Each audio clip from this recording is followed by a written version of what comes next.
Salam, salam. Aujourd'hui, nous allons parler sur un thème.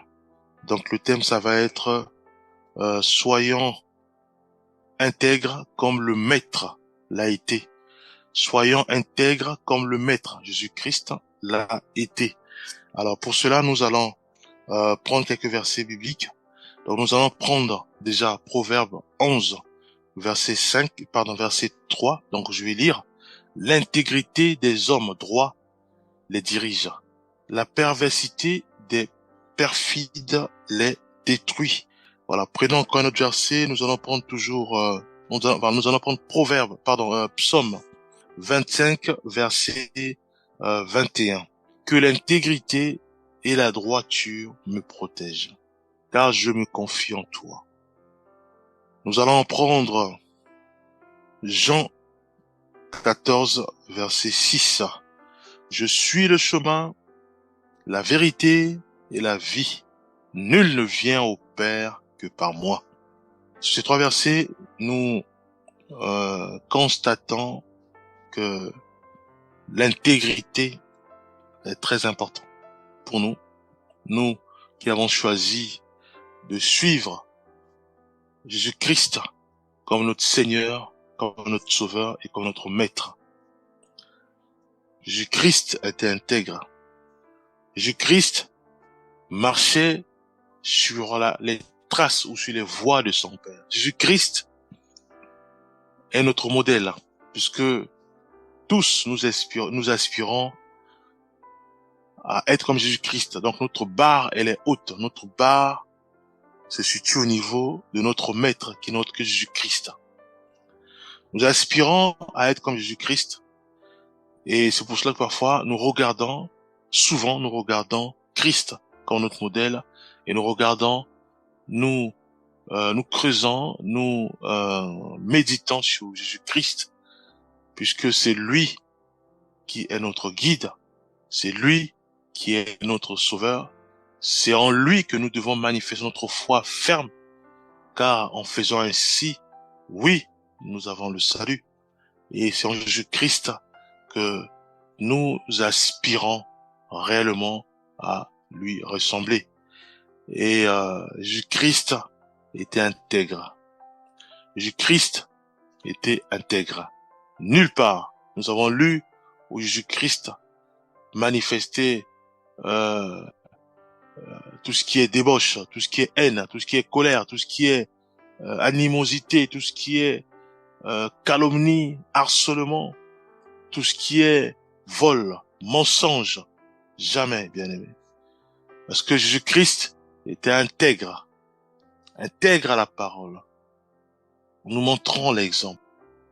Et Jésus-Christ nous appelle à l'intégrité. Il veut simplement, avec amour, avec joie, tout en respectant le libre arbitre des hommes, il nous conseille à vivre réellement dans l'intégrité. C'est quoi l'intégrité? L'intégrité, je résume cela en quelque chose où je sais que l'acte que je vais poser est contraire à la parole de Dieu. Mais je pose comme cet acte, malgré que je sais que ce que je veux faire va à l'encontre de la parole de Dieu. Mais je le fais quand même. Donc là, je ne suis plus intègre à la parole de Dieu. L'intégrité, c'est de respecter réellement, de mettre en pratique ce que nous connaissons et ce que nous avons lu dans la parole de Dieu. L'intégrité à la parole de Christ, l'intégrité à notre Seigneur, l'intégrité au Saint-Esprit. Le Saint-Esprit peut nous inspirer en disant « Arrête, ne parle plus ». Parce que si tu parles, tu vas engendrer la colère, engendrer les chamailles, engendrer les disputes. Ça peut être dans le foyer, ça peut être à l'école, ça peut être au travail. Nous entendons cette douce voix du Saint-Esprit, cette pensée en nous monter en disant « Arrête de parler ». Cette chaleur qui inonde maintenant nos corps. Là, on sait que c'est lui qui parle. ou une touchée au niveau de la tête, on sait que c'est lui qui parle. Arrête. Mais nous continuons volontairement parce que nous voulons montrer notre ego, montrer que c'est nous qui dominons. Là, nous sommes plus intègres. L'intégrité, mes bien-aimés frères et sœurs, est très important. Dieu nous appelle tous à l'intégrité à la parole de Christ, à l'intégrité au Saint-Esprit. Prenons 1 Pierre 2, versets 21 à 22. En effet, c'est à cela que vous avez été appelés. Parce que Christ aussi a souffert pour vous, vous laissant un exemple afin que vous suivez ses traces. Lui qui n'a pas commis de péché et dans la bouche duquel il ne s'est pas trouvé de tromperie. Voyez-vous, ici le Seigneur nous appelle à suivre les traces du Maître de Jésus-Christ. Le Seigneur nous appelle à suivre les traces du Maître. Nous savons que pour nous dépouiller du péché, pour nous dépouiller de la colère, de l'amertume, de tout ce qui est vengeance, de nous-mêmes nous ne pouvons rien faire car nous sommes charnels. C'est pour ça que le Seigneur nous appelle à nous agripper à lui, à Christ, parce qu'il dit sans Christ, nous ne pouvons rien faire, mais en nous laissant Christ nous conduire, nous guider dans la prière en disant Seigneur, c'est plus que moi, j'ai du mal à pardonner à mon mari, lui qui était infidèle, j'ai du mal à pardonner à mon épouse, elle qui était infidèle. J'ai du mal. Maintenant, donne-moi un cœur de pardon. Donne-moi un cœur de pardon. Un cœur qui pardonne et qui oublie tout. Un cœur qui pardonne réellement. Bien-aimé, c'est ça l'intégrité. L'intégrité consiste à dire que je dois obéir à la parole de Dieu qui m'appelle à pardonner. Malgré les torts subis, malgré toutes sortes d'harcèlement, toutes sortes de douleurs que j'ai subies auprès de mon conjoint, auprès de mes parents. Parce que mes parents m'ont fait m'ont fait du mal. Mon père m'a tellement fait du mal que c'est impossible de le pardonner. Le Seigneur nous appelle à l'intégrité. Il veut que nous puissions appliquer sa parole, qui demande de pardonner tous ceux et celles qui nous ont fait du mal. Voyez-vous, le Seigneur nous appelle à pardonner. Et en pardonnant, ça veut dire que nous obéissons à la parole de Dieu qui nous demande de pardonner. Et cela veut dire aussi que nous sommes intègres à la parole de Dieu, bien aimé. Dieu nous appelle à l'intégrité. Nous ne devons pas emmagasiner dans notre cœur la haine. Nous ne devons pas emmagasiner dans notre cœur la haine de l'autre. Garder rancune. Des années, bien aimés. Nous allons nous exploser. Il est important, frères et sœurs, que nous puissions nous décompresser.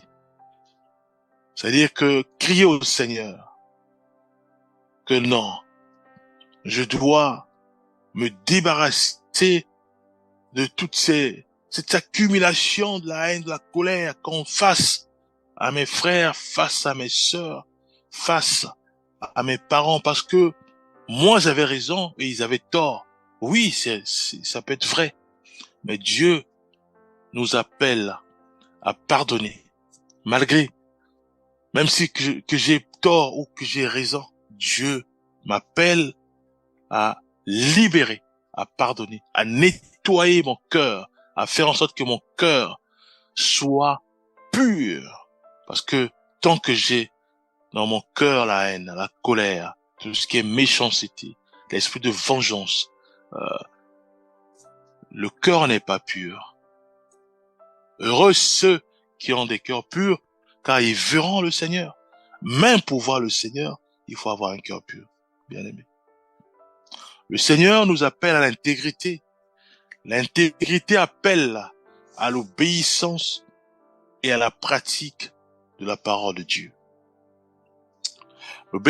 L'intégrité m'appelle avec amour, à respecter réellement le Saint-Esprit, à écouter le Saint-Esprit et à obéir au Saint-Esprit. J'ai envie de sortir pour aller venger ma sœur, venger mon frère parce qu'on les a soit frappés dans la rue. Au moment où je sors, une pensée monte en moi pour dire ne fais pas ça. C'est le Saint-Esprit, frère. C'est le Saint-Esprit, sœur. Et l'intégrité, c'est d'arrêter net et de nous mettre à genoux et prier pour notre frère, de notre sœur qui a été frappée. Prier pour celui ou celle qui l'a frappé. De prier pour moi afin que dans mon cœur, que la haine disparaisse, que la vengeance, l'esprit de vengeance disparaisse, que je continue à obéir à cette voix, au Saint-Esprit, lui qui nous aide. Le Saint-Esprit nous aide à nous rappeler la parole de Christ. Le Saint-Esprit nous aide à obéir à la parole de Christ. Le Saint-Esprit est sur terre pour nous préparer. Préparer les chrétiens, préparer les chrétiennes à demeurer dans la pureté, à demeurer dans la sainteté. Le Saint-Esprit est là pour nous aider à marcher réellement dans l'intégrité. Et il est important, frères et sœurs, d'écouter le Saint-Esprit, d'obéir à sa voix, de le rechercher, lui, car il est avec nous, de dire Saint-Esprit, parle-moi. Saint-Esprit, guide-moi. Saint-Esprit, oriente-moi. Saint-Esprit, prie avec moi. Saint-Esprit, relève-moi. Saint-Esprit, parle encore. Parle encore. Bien-aimé, il est là pour nous préparer. Il est là pour nous ramener réellement à la pureté, pour nous ramener réellement à l'intégrité, pour nous parler, pour nous fortifier, pour nous relever, pour nous guérir. Le Saint-Esprit est là pour nous rappeler la parole de Christ, bien-aimé. 1 Corinthiens 10, verset 31. Que vous mangiez, que vous buvez, ou quoi que vous fassiez, faites tout pour la gloire de Dieu, bien-aimé. Et la gloire de Dieu consiste à obéir à la parole de Dieu. La gloire de Dieu consiste à marcher dans l'intégrité, c'est-à-dire à marcher selon ce qui est écrit dans la parole de Dieu, à poser les actes qui vont à l'encontre qui vont dans le même, qui vont selon la parole de Dieu. Voyez-vous, bien-aimés. Nous devons tout faire selon la gloire de Dieu, selon l'obéissance à la parole de Dieu, selon ce que Dieu attend de nous, bien-aimés. Il est important que nous devons nous arrêter et dire que Seigneur, comme dira Élie, que je suis pas plus meilleur que mes pères. Je ne suis pas bon, je ne suis pas digne d'être appelé chrétien, d'être appelé chrétienne. Pourquoi? Parce que je sais pertinemment la volonté de Dieu. Je sais pertinemment ce qu'il veut, ce qu'il veut pas, puisque je lis la parole de Dieu. Mais je fais le contraire à ce qui est écrit. Et j'ai les clés qui sont là pour me rappeler que de moi-même, je peux rien faire. Puisque je suis pécheur. J'ai les clés qui me donnent accès, qui regorge ou euh, qui m'explique, qui m'oriente en disant que c'est en Christ que je dois m'agripper pour réellement vivre dans la sainteté. Vivre dans la sainteté, bien-aimé. Maintenant, ce qui me reste à moi, c'est quoi? C'est réellement de prendre la décision de m'appuyer sur le Maître, de m'appuyer sur Jésus-Christ, de dire Seigneur Jésus-Christ, maintenant, conduis ma vie, conduis mes pas, oriente-moi. Jésus-Christ, c'est la parole faite chair. Donc je dois m'appuyer sur la parole de Dieu. Je dois faire de la parole de Dieu mes délices, bien-aimés. M'appuyer sur la parole de Dieu, l'aimer cette parole, mettre en pratique cette parole, de manière à ce que cette parole me guide, me corrige, m'oriente, me transforme. Oui, à ce moment-là, je marche dans l'intégrité. Car dans la prière, je dis Seigneur, aide-moi à ne pas succomber, aide-moi à ne pas marcher contre ta parole. Aide-moi réellement à marcher avec ta parole. Saint-Esprit, guide-moi, oriente-moi, aide-moi car tu es là, tu m'aimes et tu es sur terre pour m'aider réellement à aimer la parole de Dieu, à marcher selon la parole de Dieu et à être totalement imbibé de la sainteté, imbibé de la pureté. Il est là, le Saint-Esprit, pour nous préparer. Prépare-moi davantage, Saint-Esprit. C'est ça nos prières, bien-aimés. Colossiens 3, versets 23 à 24. Tout ce que vous faites, faites-le de bon cœur, comme pour le Seigneur et non pour des hommes, sachant que vous recevrez du Seigneur un héritage pour récompense. Servez Christ, le Seigneur. Bien-aimés, cette parole nous fait comprendre que nous devons tout faire, nos actions, nos activités, tout ce que nous posons comme acte. Chaque parole qui sort à travers notre bouche. Le Seigneur Dieu nous dit, faites-le pour le Seigneur et non pour les hommes. Donc si les mots que je vais laisser sortir à travers ma bouche honorent l'homme, me donne la gloire, me donne les honneurs, me pousse à être davantage orgueilleux, on a chaviré. On n'est pas quand nous ne sommes pas plus que nos parents, nos aînés dans la foi. Mais si la parole relâchée à travers notre bouche est pour le Seigneur, ah oui, là nous marchons réellement dans l'intégrité, puisque nous respectons la parole de Dieu. Voyez-vous, bien aimé. Et il dit, sachez que vous recevrez du Seigneur un héritage pour récompense. Et après, il nous dit, servez Christ, le Seigneur. Servez la parole. Mettez en pratique la parole. C'est ça, ce que ça veut dire. Christ qui est la parole. Christ qui est notre chemin.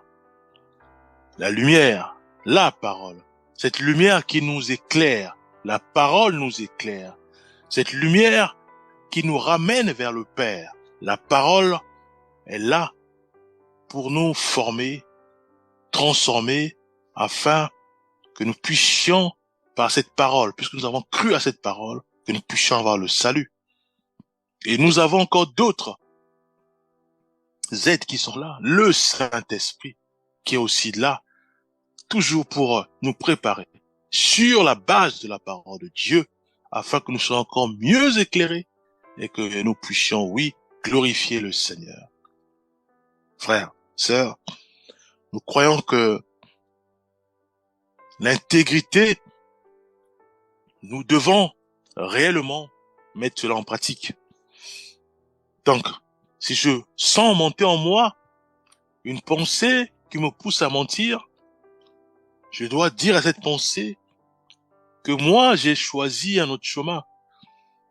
Je veux absolument que mon corps, mon âme, mon esprit déploie la sainteté, déploie puissamment la crainte du Seigneur, déploie puissamment la douceur, l'amour, la paix, bannit la honte, bannit les, les préjugés, bannit les mensonges. Dans la prière, en disant Seigneur, rends-moi encore meilleur, rends-moi encore meilleur, meilleur dans ce zèle de parvenir à la statue parfaite de Christ, ce zèle de rechercher à tout prix à ressembler à mon maître, qui est mon Seigneur, qui est mon Sauveur Jésus-Christ.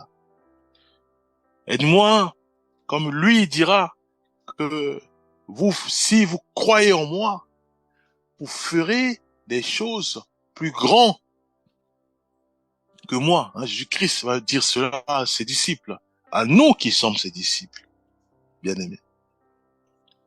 C'est ça notre chemin. Croire en Jésus-Christ et faire des choses plus grandes que lui.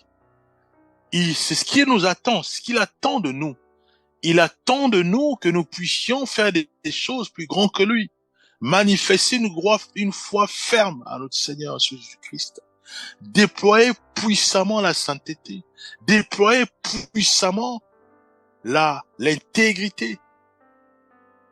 Mais au lieu que nous trouvons là où il nous attend, mais nous faisons fausse route. Nous faisons, nous prenons notre chemin, bien aimé. Mais le Maître nous attend là. Il veut que nous puissions absorber totalement toute la parole de Dieu, la Bible, dans la prière, dans la foi, en écoutant le Saint-Esprit, pour ensuite mettre en pratique la parole de Dieu, pour ensuite, avec l'aide du Saint-Esprit, atteindre la statue de Christ, arriver à la compréhension, à la plénitude de la compréhension de la parole de Dieu, bien aimé. À vivre dans la pureté et dans la sainteté, de façon naturelle. Puisque nous aimons la parole de Dieu, puisque nous mettons en pratique la parole de Dieu au quotidien, puisque nous avons ce zèle de creuser davantage la parole de Dieu, ce zèle de mettre en pratique la parole de Dieu, ce zèle d'aimer notre Maître et Seigneur Jésus-Christ.